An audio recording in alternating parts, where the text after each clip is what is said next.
எள், நெய், எண்ணெய் முதல் பாகத்தை பார்த்துருப்பீங்க. இரண்டாவது பாகத்தில் யார் யார் எவ்வளவு நல்லெண்ணெயை சேர்க்கணும், எள் அப்படிங்கிறது எந்த அளவுக்கு நல்லது அதை பற்றி சொல்கிறேன்னு சொல்லியிருந்தேன். ஆனால் சாதாரணமாக சொன்னால் போதுமா? கண்டிப்பாக கிடையாது. வரலாறுலேருந்து ஸ்டார்ட் பண்ண போகிறோம். அதுவும் சீன வரலாறு, இந்திய வரலாறு அப்படிங்கிறதுலேருந்து ஸ்டார்ட் பண்ண போகிறோம். இந்திய வரலாறுல நம்ம எல்லாருக்குமே தெரியும், ஆயுர்வேதமாக இருக்கட்டும், சித்தாவாக இருக்கட்டும், அதில் சொல்லக்கூடிய தைலம், எண்ணெய், இது இரண்டுமே இந்த எள், நெய் அப்படின்னு சொல்லக்கூடிய நல்லெண்ணெய் தான். ஸோ சித்தா வைத்தியத்தில் இல்லாட்டி ஆயுர்வேதத்தில் கண்டிப்பாக இந்த எள், நெய், எள்ளுக்கு இவ்வளோ முக்கியத்துவம் கொடுத்துருக்காங்க.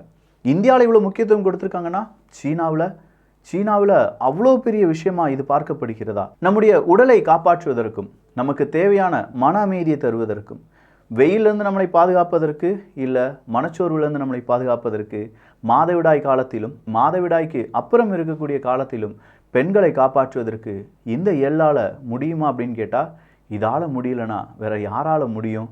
அன்பு தமிழஞ்சங்களுக்கு தமிழ் பொக்கிஷத்தின் வணக்கங்கள்.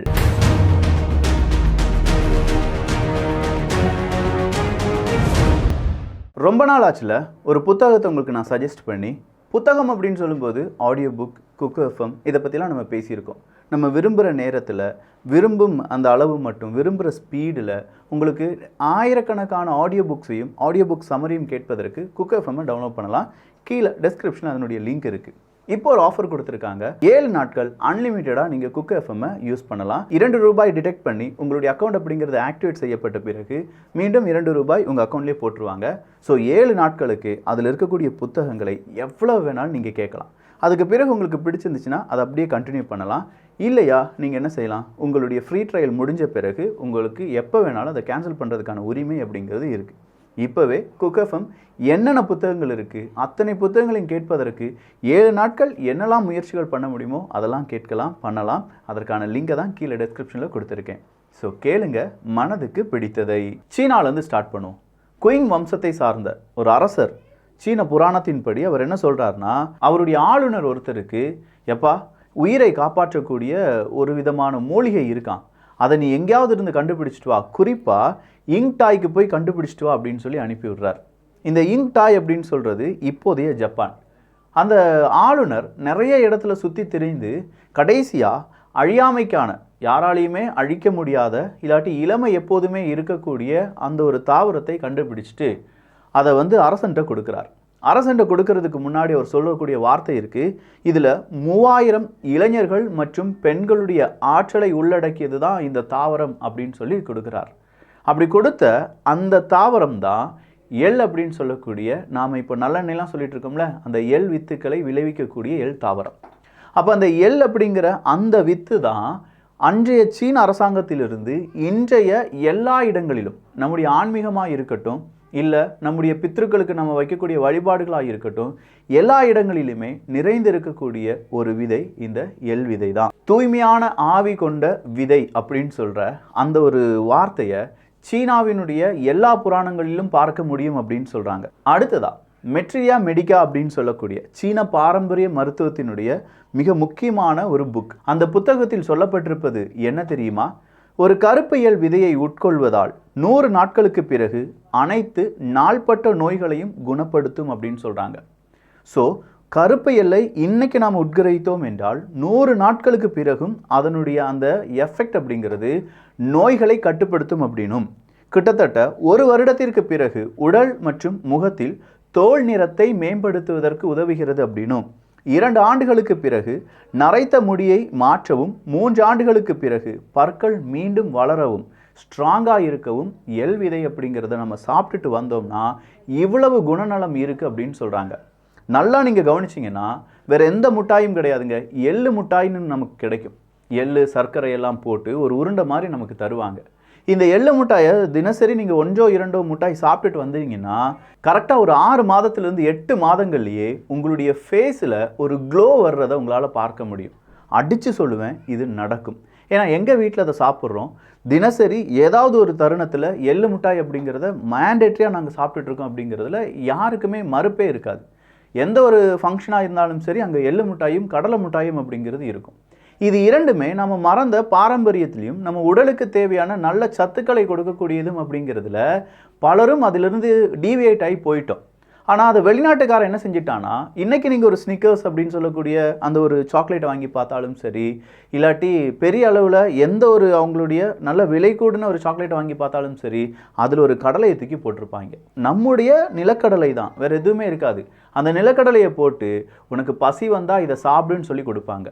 அதே மாதிரி தான் எள்ளு மிட்டாயும். இந்த எள்ளு மிட்டாய் அப்படின்னு சொல்லும் போதெல்லாம் நம்ம ஊரில் ஒரு பழமொழி இருக்கும், வைத்தியருக்கு கொடுப்பதை வணிகனுக்கு கொடுத்து விடு அப்படிங்கிறது தான். இங்க வணிகர்கள் அப்படின்னு சொல்லும்போது நல்ல விஷயங்களை, நல்ல பொருட்களை கொடுக்கக்கூடிய அந்த வணிகர்கள் இருக்காங்கல்ல, இல்லை வணிகர்கள் நல்ல பொருட்களையும் விற்பார்கள். அதை வாங்கி நம்ம சாப்பிடும்போது நம்ம உடல்நிலை அப்படிங்கிறது ஆரோக்கியமாக இருக்கும். அதனால் மருத்துவரை நம்ம தேடி போக வேண்டியது இருக்காது என்பது தான் அந்த பழமொழியினுடைய அர்த்தம். இதெல்லாம் அரசர்கள் சொன்னது, இல்லாட்டி அந்த பக்கமாக இருக்கக்கூடிய புராணங்கள் சொல்வது, இல்லை அகத்தியர் சொன்னார் அப்படின்னு சொல்கிறதெல்லாம் ஒரு புறம் இருக்கட்டும். இதுக்கு முந்தைய காலத்தினுடையது தான் எள்ளு அப்படிங்கிற இந்த நல்லெண்ணெய், எள்ளு அப்படிங்கிற இந்த விதை.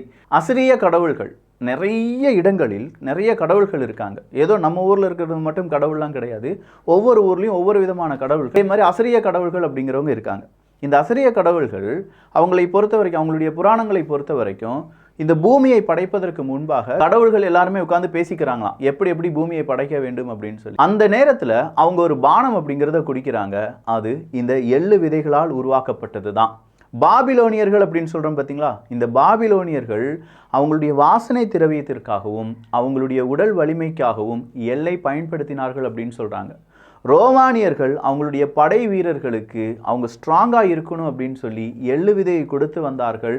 அதனால் உருவாக்கின அந்த சாப்பாட்டை கொடுத்து வந்தார்கள் அப்படின்னு சொல்கிறது இன்னொரு வரலாறு. எகிப்தியர்கள் மருந்து தயாரிக்கவும் அவங்களுடைய சடங்கை சுத்திகரிப்பு செய்வதற்கும் எள்ளு விதையை பயன்படுத்தினார்கள் என்பதும் குறிப்புகளில் இருந்து எடுக்கப்படும் தகவல்கள்.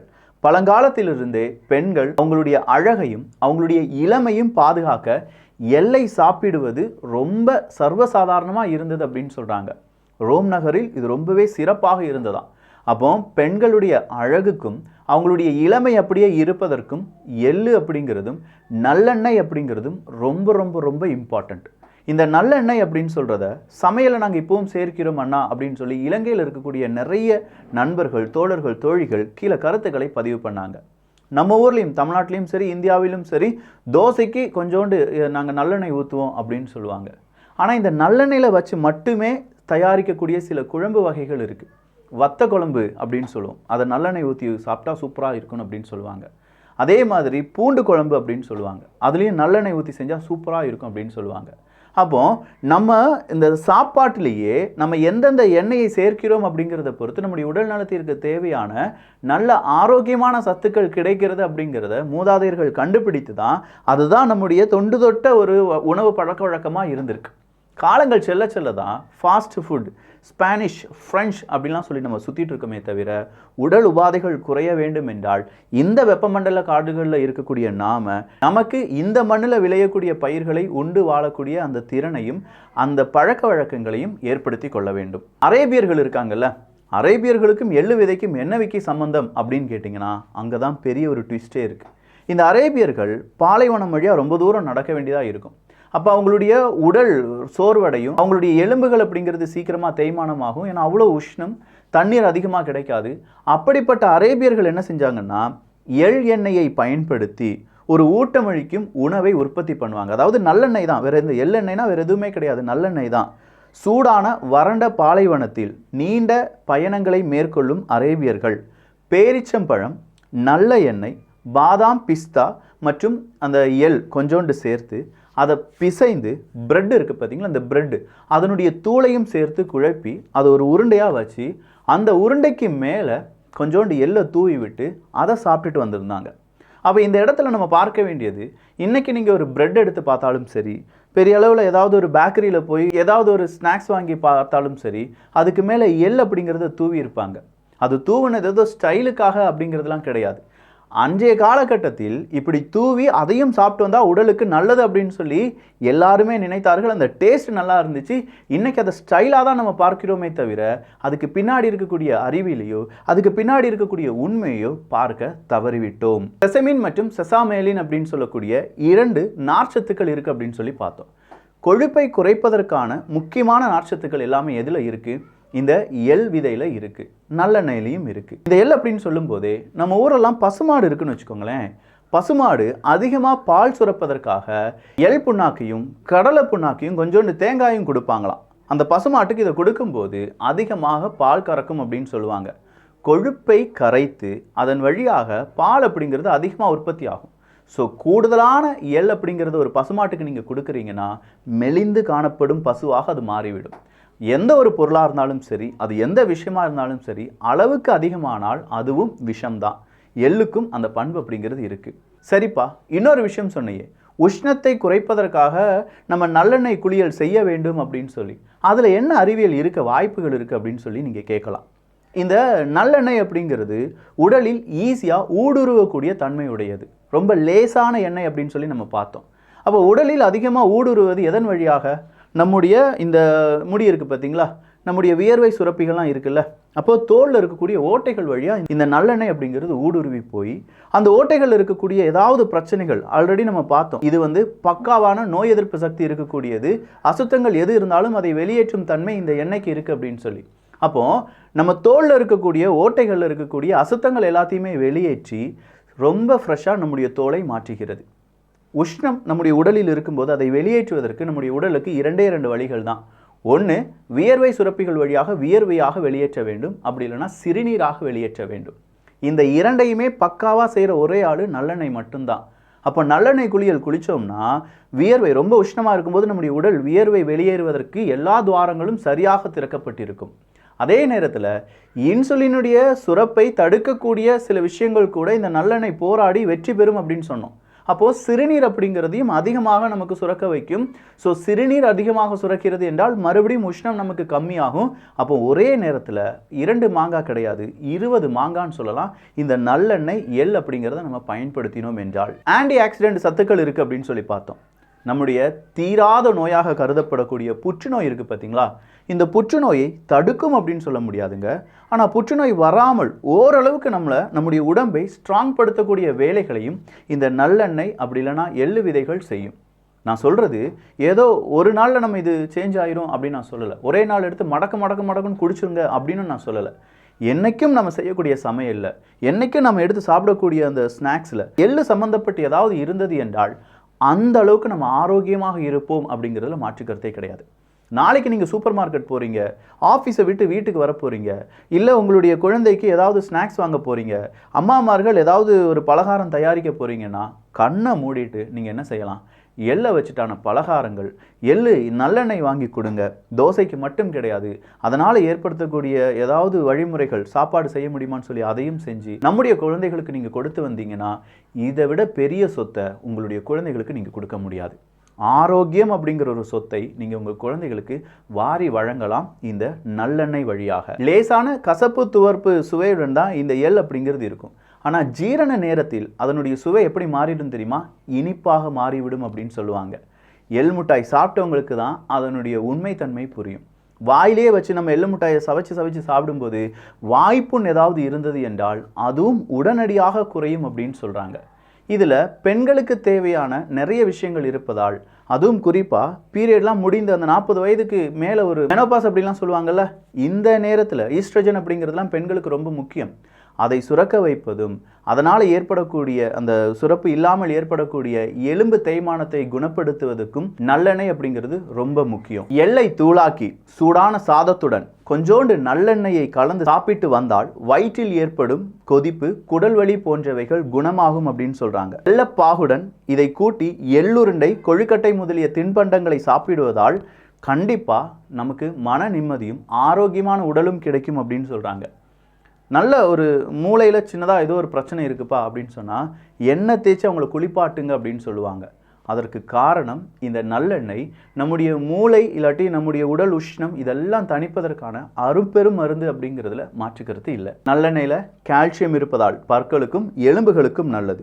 உள்ளங்காலில் தினந்தோறும் நல்லெண்ணெய் தேய்த்து வந்தால் இடுப்பு வலி வருவது குறையும். நரம்பு சுருட்டல் அப்படின்னு சொல்லக்கூடிய வெரிகோஸ் இருக்குது பார்த்தீங்களா, இந்த வெரிகோஸ் வெயின்ஸ் அப்படிங்கிறது வரவே வராது. ஒரு ஆயுர்வேதத்தில் போய் எனக்கு கால் வலிக்குதுங்க அப்படின்னு சொன்னால் உடனே அவங்க என்ன செய்வாங்க? நல்லெண்ணெயை கொண்டு வந்து ஒரு தைலத்தை போட்டு வச்சு தேய்ப்பாங்க. வெரிகோஸ் வெயின்ஸுக்கு ரொம்ப முக்கியமான ஒரு விஷயம் இந்த நல்லெண்ணெய் தான். உங்களுக்கு வெரிகோஸ் நரம்பு சுருண்டு சுருண்டு இருக்கும் சில நபர்களுக்கு.